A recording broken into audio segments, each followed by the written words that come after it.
An Irish man and an Irish woman walk into a bar in Vietnam. What happened next? That's where it gets juicy.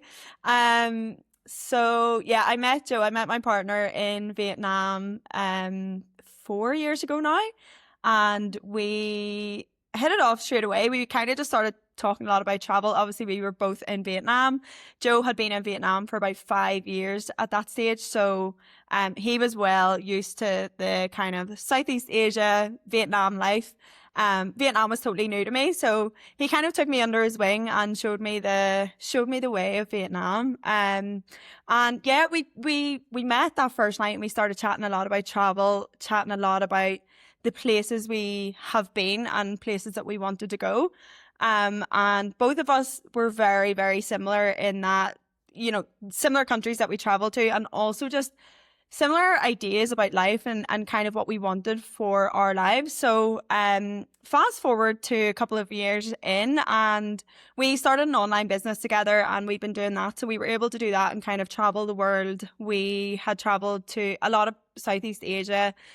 Spent a lot of time in Vietnam, around different areas of Vietnam, and spent a few months here and there, and we also did Sri Lanka, Thailand, Laos. Like, we did the whole kind of Southeast Asia, and we have just spent the last few years doing that, and it was only really a couple of months ago, kind of at the start of this year, we'd been talking a lot about, how could we travel and how could we really travel and make that the only thing we do in our lives. How can we make money from travel, basically, and how can we build something that really aligns with us and who we are and kind of what we want out of our lives, which is just to be able to travel and see the world and experience it with people and kind of build that community, because that's something that we'd really been kind of missing a lot over the last few years to travel. Was we always had each other, but finding other people to have those experiences with that were quite aligned with us, that weren't just kind of dipping in and out from country to country, and people that were actually kind of staying places a bit longer term.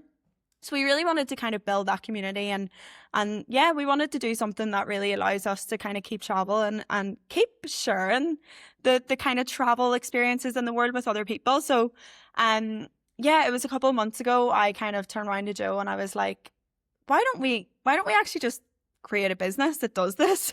I was like, why not? And it was literally as simple as that, and he was like, what do you mean? Because I have ADHD, so I'm very much like, I have new business ideas every single day. So sometimes Joe's like, yeah, Christine, okay, let's pipe down a bit and just focus on what we're already focusing on.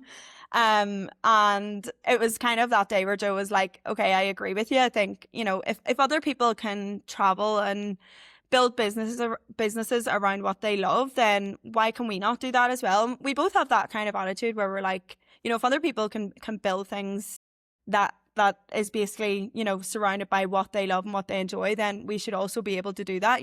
We're both very driven people. So yeah, that's where the kind of idea of Adventure After 30 came to life. We kind of thought, there's a real gap at the minute for people that are traveling. There's the kind of younger backpackers, maybe just graduated, or maybe they're just out of school, 18, 19, 20. And that's fine. Their experience of travel is very, very different. Me and Joe also went through that early stage of travel, when we were a bit younger. And we also found that then there was a lot of kind of groups and communities for older people, people that maybe had retired, or people that were at that stage of life and didn't want to travel places on their own. My dad has booked group tours around Vietnam and stuff, and the kind of demographics on them were a lot older. So we kind of just thought, there's a space for people that are like us who, are at that stage of life where friends are getting married or having kids, or, getting mortgages on houses. And, I'm totally, like, a lot of my friends are going through that, but we weren't.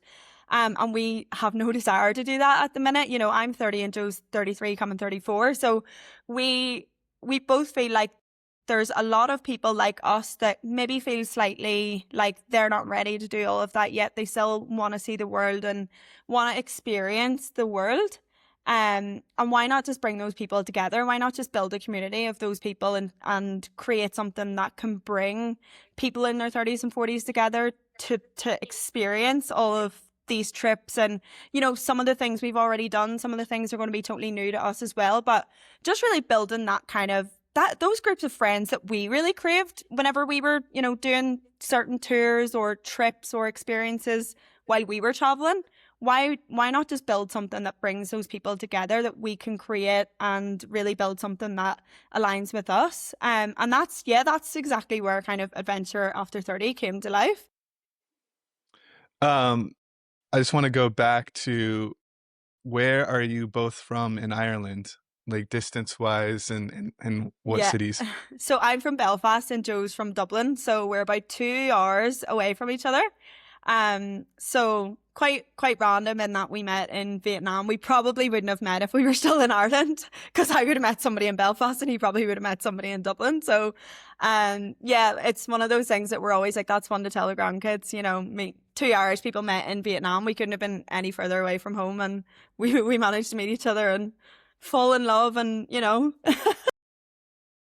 And how I met my wife when I was traveling through Southeast Asia as well, my French wife, amazing. and we met on a long boat going into Laos. But for you, how has travel led to finding someone who aligns with your values? Because I think once a lot of people don't experience this, but the people who start traveling younger and really get out there, you Hmm. start to sort of feel separate from your home friend group, the people who chose to not do the type of adventures you do. Yeah, And there's this disconnect you start to feel, and you might go back and forth, like travel and come back home, yeah, and you start to not really connect with anyone in your local community anymore.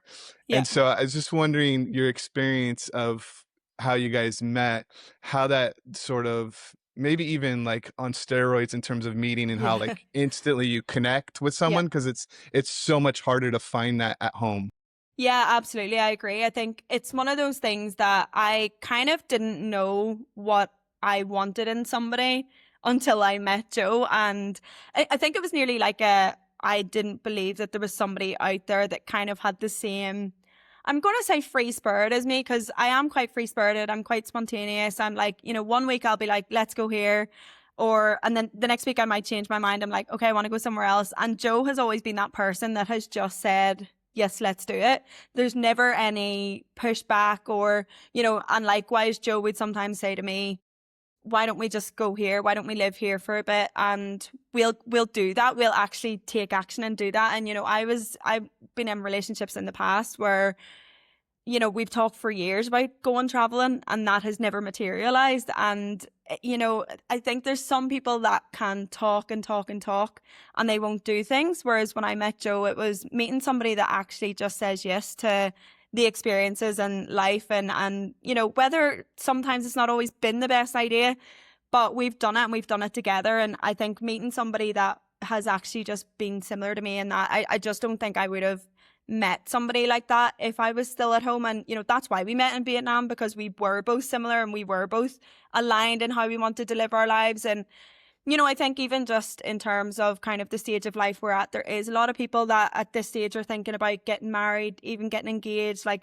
having kids and things like that. And those things are, I would say, far away for us, because we're both very much, we want to live our life and we want to experience life and be present now.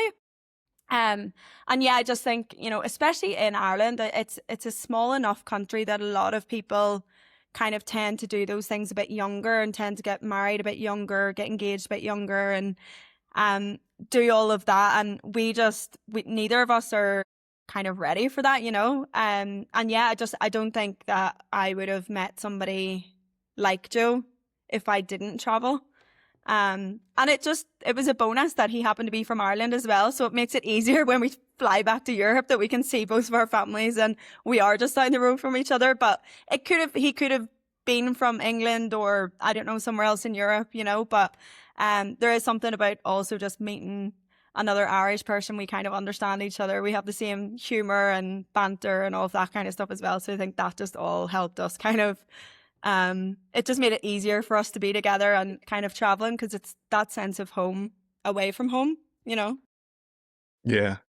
I think it's so I was a wedding photographer for many, many years. And every time I would do an engagement session or ask the couple how they met, it got to the point where I just stopped asking because every single person would say an app.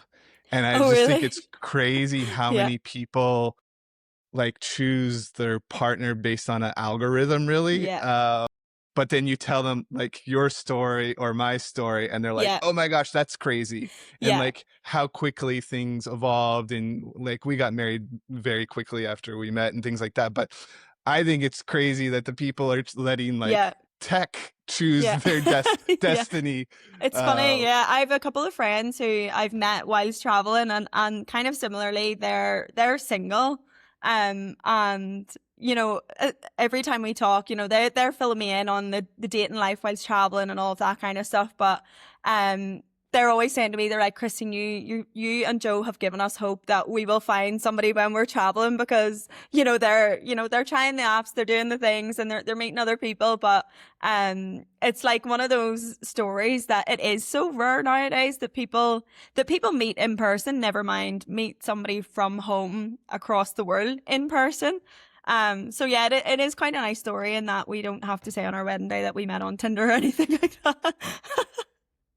Yeah, people don't really like saying that, but it's usually the story or Bumble or whatever they are. Yeah, I yeah. I'm old enough where I avoided all apps, so I feel like an ancient person. But what's the best adventure the two of you have gone on, or like your top story in terms of travel? Oh, that's a tough one. That is a tough one. Um, I think we both like we lived in Vietnam, we met in Vietnam. We spent a lot of time kind of traveling Vietnam and and we're in Thailand now. We're living in Thailand now. So that to us is quite normal. Like our everyday life in Vietnam and Thailand to us is normal.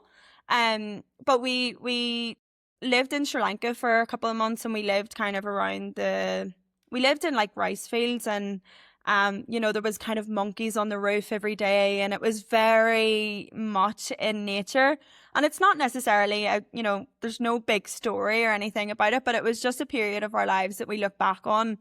And we're like, how crazy is it that we lived in that location in Sri Lanka for 3 months? I was kind of swinging on the hammock one day, and I was video calling my mum from home, and I was lying back in the hammock, and the next thing out of the corner of my eye, I could see the macaque monkey kind of like peering down like over me, as if it was like listening to my conversation. And it was just so close to me that I just, the you don't expect it, and I just like jumped out of my skin and I ran into the house. But things like that kind of happened on the daily, and we used to it was quite like an open house. We would leave the doors and the windows and everything open, and we'd work outside, and we'd sit at the table outside and we'd work outside. And every day there was like this group of chipmunks that we just run into the house, and we would always try to keep the food away so that there was nothing to attract them in. But there was always something. There was always something that they would run in. And I have videos on my phone that you would just see us kind of running after these chipmunks to try and get them out of the house. And they'd be running in. And, there was one day we were looking, and one of the chipmunks, you could see him. I was working on my laptop, and Joe shouted out to me. He was like, look, that chipmunk is staring at you to see. Can you see it? Like, tiptoeing nearly past me to try and get into the house. And, things like that just happened like every day with us. And it's just one of those periods of times that we both just really, really enjoyed because it was so different to what we're used to. It was just a really lovely experience being so much in nature every day that I feel like we were so easily removed from that nowadays. There's days where I don't cross the door because I'm at my laptop so much, and I just think that that time in my life we had to go outside every day because there was that was the life that we were living, and yeah, it was just a really, really lovely kind of time in our lives. But we've done so much traveling now; it's kind of hard to say is there something that has topped it. I think there's still lots to come, so come back to me in a few months on that one. Yeah, it's crazy when you choose to have adventure in your life, the places you will be in, and like you're saying, it's sometimes it's not the thing to go see or even a place anyone has ever heard of. It's just Yeah. like you pick the right accommodation and you happen to be like on a river, or they Yeah. just have a hammock, and it's you just get disconnected from like real world, Yeah. and that's the and they don't have internet or whatever, Yeah. like it's like I forces love you to that. be in a Yeah. different time Yeah. period. We do And that that quite regularly here, in Chiang Mai. Like there's, again, I am at my laptop quite a lot with work, and I there's weekends where I'm like, Joe, let's just book something. Let's just book something in the middle of nowhere in the mountains in Chiang Mai, and we'll go and switch off for a night or two. And there's just something so calming about it that it's just it's the total reset that you need. And it's just we're so close to that here. We've got so much around us that we can do that quite regularly, and it's quite nice as well. So yeah, I'm all about disconnecting every now and then and just getting away from the technology and kind of just being in nature and kind of just sitting with yourself and not really having much to do. But I think we need to do that more often. yeah, Pai is in the north of Yeah, Thailand is like one of my favorite places. I don't know how developed it is now. It's been a yeah, couple years, but it was one of my favorite places for exactly those reasons, because you could yeah, really disconnect. yeah. Um, for I know there's many Americans fleeing the country at the moment for we all know why. Yeah. But in terms of logistics, if you could just, for anyone who doesn't have any clue of how to live a life like you, so living in Mhm. Thailand, just the logistics of pulling that off and Yeah. working remotely, like what does that look like? How do you pull that off? Yeah, so I started a couple of years ago, and to be honest, when I first started, it was kind of one of those things that I was like, is this going to work? Is it not going to work? I'd always seen people working from their laptops and heard about digital nomads on Instagram and TikTok, and everybody was working remotely. And, it was one of those things that I was like, I want to do that, but how the hell do I do that? Like, I just had no idea how I was going to make that work. And it was actually only through meeting Joe, I would say, that I was able to make that work.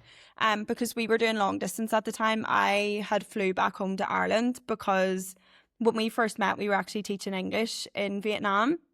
And I just absolutely hated it. It was not for me. I did not enjoy it. I did not want to be doing it. It was making me absolutely miserable. And again, I think that's one of those things that's also quite glamorized online as well. But I just flew. Did it for a few months and I flew home because I just was like, okay, I've had enough. And Joe was still he was still doing it in Vietnam. So we did like 9 months of long distance. Um, maybe 10 months of long distance, which, we were at the very, very early days of the relationship, pretty much the first year. After meeting, we were doing long distance, and it wasn't like we could just fly back and forth. We couldn't see each other that whole time. So that really gave me this drive to want to work remotely. And when I my first ever online business, I launched a virtual assistant business, which was essentially helping businesses with whatever they needed help with. And again, I was at that stage of my life and working online that I was just saying yes to absolutely everything. Like I was reaching out to any person in my own network that had a business. I was reaching out and asking them, do they need support? Do they need help with social media? Do they need help with some of these things that I could tie in from my degree and my previous jobs before I went traveling? I knew I had a lot of skills that I could bring, but I just didn't quite know what that looked like remotely.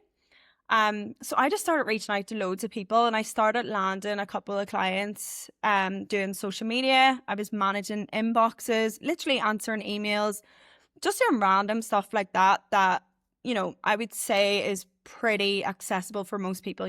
Most people have the skills to be able to do that if you've ever worked in a kind of normal job or corporate job or whatever. And that is kind of where my first ever online business was born. And I really grafted. I worked really hard. I was constantly outreaching people. I was constantly putting myself in the room with business owners and WhatsApp groups and wherever I could be to have conversations with people, I was in them. And I just started landing loads of clients that way. And then it got to the point where I was just too busy. I couldn't do it anymore. And by that stage, I was able to fly back out to Vietnam. And I was making enough money that I knew I could sustain myself. And I moved in with Joe then, and he was still teaching English. And after, I think, maybe 3 or 4 months, he was able to quit his job, and then he joined the business as well, and he was able to take on a few clients. So that kind of then just, it kind of kept snowballing into, we kept getting more and more clients. Joe was then able to take on some of the work. Anything that he couldn't do, I was kind of training him up in that area, like the likes of social media and stuff. He'd no experience in it. So he was kind of slowly but surely dipping his toes in, and getting more and more familiar with different kind of things. Um, and then at one point then we decided that we were going to launch a podcast production agency. So we did a lot of like online kind of learning. We joined courses, programs, whatever it took really to do that. And again, we still had our virtual assistant clients that we were doing things that we were confident in. And then we started dipping our toes into the podcast space. And, in the last year that has grown massively as well. We're working with some really cool clients at the minute, and we're doing that. So that's kind of how it's kind of one of those gradual things that we just kept pushing towards. We want to be fully remote. We want to be able to work online. We want to be able to move wherever we want to. And we just did anything we could really to be able to do that. And I think if for anyone that's listening, if they do want to do it, it's to not think that other people can do it and you can't. I think it's just about looking at yourself, your skill set, what you're good at, and how can you transfer that to any business that needs help. The amount of businesses that are being created in the UK, in America, all over the world on a daily basis, that all need some kind of help. With Adventure After 30, we're already outsourcing support with some things because we need support with that, so there's so many avenues to be able to work online. And I think it's one of those things, especially being in Chiang Mai and being around other business owners and other kind of freelancers and people that are working online, there's so much you can do. And everybody's doing different things. There's no two people I've met that are doing the exact same thing online, which I just think is really cool. And I think it's just about putting yourself in rooms with those people, whether it's virtually or whether it is in person, and having the conversations, just ask the questions. And just I'm quite like of the mindset, just do it and figure it out along the way. And you will be able to figure it out along the way. There's enough information on the internet, on YouTube, in free resources that people are giving out. If you really want something, I think, by spending a few hours every day whilst you're still working, you can absolutely do it. And just not overcomplicating it, because I'm also quite a fan of overcomplicating everything. So I did that quite a lot at the start, but just put yourself in the rooms with other people doing it and have the conversations, and putting yourself out there. I think that's kind of one of the main things that I learned really from kind of being able to work remotely. Yeah, I think also if you're passionate about the thing you want to Yeah. do and it doesn't seem like work, Yeah. then it will be successful. It just might take some time. Yeah, exactly. Do you think people who don't travel are missing something? Yeah. I think for me, travel has been such a huge part of my life. And like, as cliche as it sounds, it changes you as a person, totally and utterly changes you as a person. Like the Christine that went traveling, those years ago, to me now is just a totally different human. And I just see the world in totally different ways. And a lot of that is through, I would say 99% of that is from traveling and from experiencing different cultures. And I don't mean just by, visiting temples and things like that, but really getting to know the cultures that you're surrounded by, and other cultures that you meet while traveling as well. I think there's just so much to be learned from other people. And I think when you're at home, I know for me, when I'm at home, I'm around, and there's nothing wrong with the people at home that I'm friends with, or my family, or, they're all very intelligent people. But I think when you're around that kind of bubble that you've grown up in, you're never going to change, you're never going to question things, you're never going to kind of start to see anything differently. Whereas from traveling and living in different places and meeting different people and having conversations with, the locals and really getting to know people has really made me question how I was brought up, or, the society that I was raised in. And I only think that can be of a good thing. I only think that can be a positive thing when we start to question things and see things differently, because, yeah, the world is just so much bigger than what we sometimes see it as before you've experienced. And also it's just fun. Like, travel is fun. Seeing new countries and cultures and doing things that you'd never do is just really fun, and it gets you out of your comfort zone. It gets you doing different things, and I just think there's so much growth that can come from travel. Really, I could talk about this all day, so I'll stop there before I before I don't I stop. I know we're reaching our limit here, but I want to really hit on a Yeah, couple of things because they're definitely related to what you guys have got going on in terms of your business. yeah. And you have a a current perspective on this, I'm assuming, based on everything you got going on. Hostel life in your 30s. What does that feel like? I would say, I mean, I have a really good friend who travels, and she's 32, I think. And she's kind of we have quite a similar journey in that she started a virtual assistant business. She does that now. She coaches other people to become virtual assistants. She also has her own clients, and she's actually helping us a bit with Adventure After 30 as well. And she still very much stays in hostels quite a lot. Like, she does the quick kind of travel, the moving around constantly, and for her it works because she's I guess living much cheaper. She's not committed to having to rent anything for a longer period of time, and she can kind of, I guess, like, make her weeks work around her and be a bit more fluid and flexible. Um, Whereas for me, I'm at that stage in my life where I've done the hostels, I've met people, I've had a really good time in hostels, but and there's some really nice hostels. Not every hostel is a party hostel as well, but I'm just at that stage of life where I like my own room, my own space, my own bed, my own bathroom.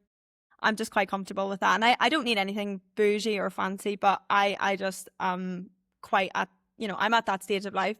Um I have seen a lot of TikToks and Instagrams about, 20-year-olds posting about 30-year-olds in hostels and saying, like, why are they here? They're so old. And I don't know. I don't feel old. I still feel like I could go into a hostel if I wanted.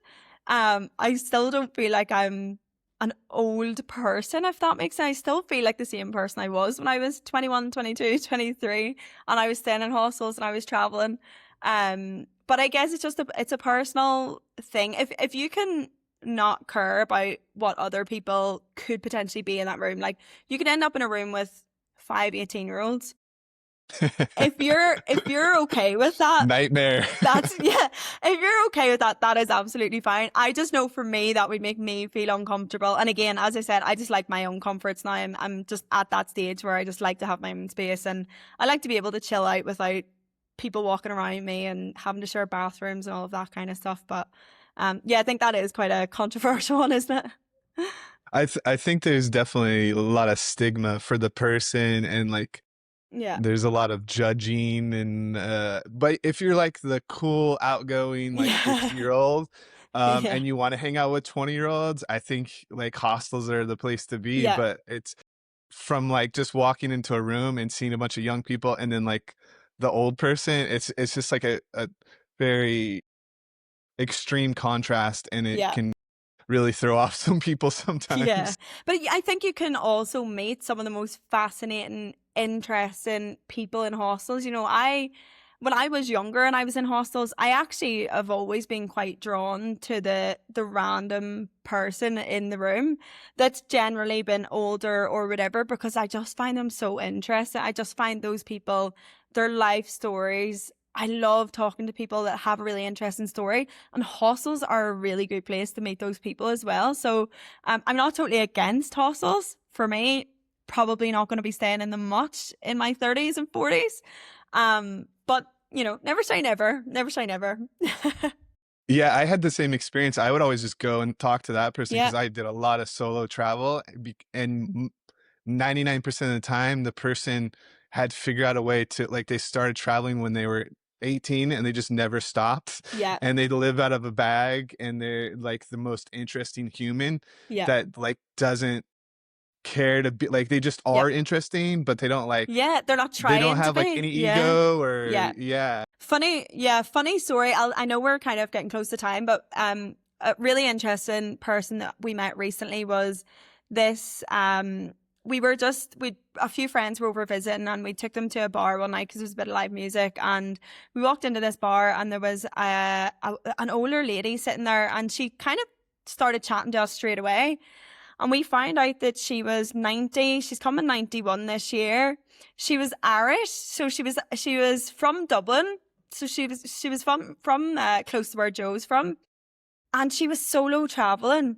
And she had been doing this, and she'd come back to Chiang Mai every year to solo travel, and she would do Chiang Mai for a few months, then she would go to Da Nang for a few months whenever smoky season was in Chiang Mai, she would go to Da Nang, and she was solo traveling at 90 years of age. And I just, from talking to her, she's one of those people I will just never, ever, ever forget, because she just, she was just such a young, free spirit. And, she had pink hair and blue and red in her hair. And she was just this really cool person that, from talking to her, and we spent hours talking to her.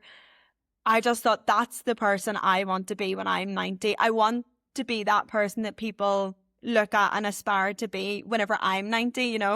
And she's one of those people that will just always stick with me, because I just thought at 90 years of age, solo travel in the world, and there's a lot of 20-year-olds or 30-year-olds that wouldn't do that by themselves, yet this woman's in her 90s.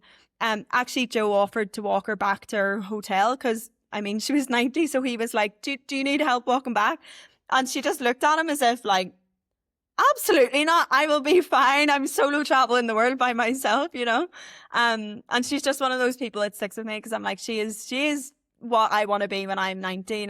I think those are the people you only ever meet when you're traveling. I wouldn't have met her in Ireland, and she was just such a cool person that will stick with me forever. Yeah, that's amazing. What's the most wrong assumption that people in their 30s and 40s make about traveling when I think a lot of people don't travel, do the things you've done or things I've done because there's a fear there. But Mm-hmm. what do you think there's something else there that they just assume like it won't be what? I think what a lot of people, one, I think it's people don't know what they're missing. If you've never traveled, then you kind of don't really know what you're missing out on. So I think there's an element of that. I also think that people in their 30s or whatever, we've kind of been conditioned to always be striving for the next best thing. So I know like a lot of people at home where, they're like, this year I'm saving, next year I want to buy a house, next year I want to buy the car, the year after that is the year I want to have kids and get married. And, nearly people have their lives mapped out in a way. And I think there's just an element of that people kind of always say, I'll do it when I'm older, or, I'll do it eventually, or people just put things off and then just don't do them. And the amount of older people I've spoke to that are like, I wish I traveled when I was younger, because I just can't do the things, that I would have been. Even my mom and dad, like they're early 60s, they're not old, but they're saying things like, they're like, I couldn't do that. There's things that they just can't do. And again, they're still considered quite young. And there's things that they physically are not able to do just because their bodies don't allow them anymore, or they're tired or whatever. So I just think, we push things off, and people just say, I'll do it next year, I'll do it next year. And next year never comes, because there's always something else. There's always going to be a reason not to do it. So I think that's a big one. It's like careers, mortgages, all of that on repeat. I think that's what stops people a lot. And yeah, just for me, your 30s is the best time to go, because you really, I think in your 30s, you know yourself a lot better. you kind of know the people that you want to be around and surrounded, you know, and your experience is just different than that of the 20-year-old version of you, because I think you're more mature in how you view things and view the world. So for me, I think your 30s and 40s are kind of peak travel time, really.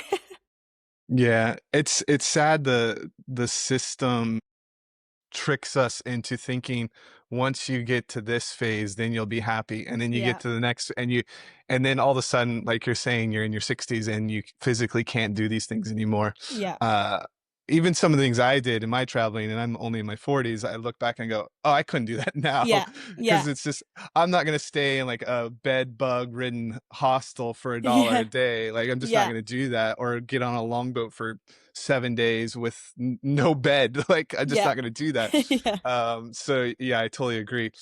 If someone is interested in being part of one of your adventures, where should they find you guys? Yeah, follow us on Instagram. We're just Adventure After 30. We're also on TikTok, and our website's going to be live very soon with all of our trips on it as well. And I'm not sure when this is going out, but we do have a competition for people if they want to win a free trip to Southeast Asia, and we're giving away £1,000 with that as well. So I'm just encouraging as many people to enter that as possible, because we're probably not going to do it again. So so yeah, but Instagram's probably the best place to grab us. And what's the deadline on your giveaway? July, the 28th of July, I think it is. So still a bit of time to enter. Okay, perfect. We'll put a link in the comments. Amazing. Definitely apply for that, guys. Yeah. Thank you again for your time. Wonderful story. I do this because it's like a version of travel for me. So I appreciate you making me feel like I just traveled today. I feel And like I could have had this conversation for another 4 hours. It's just one of those things I'm so passionate about. So it's been yes, me great. too. But but I also have to get to work. Yeah, me too. Thank Well, you so thanks much. again, and we can talk again in the future. Yeah, amazing. Chat to you soon. Bye. Bye.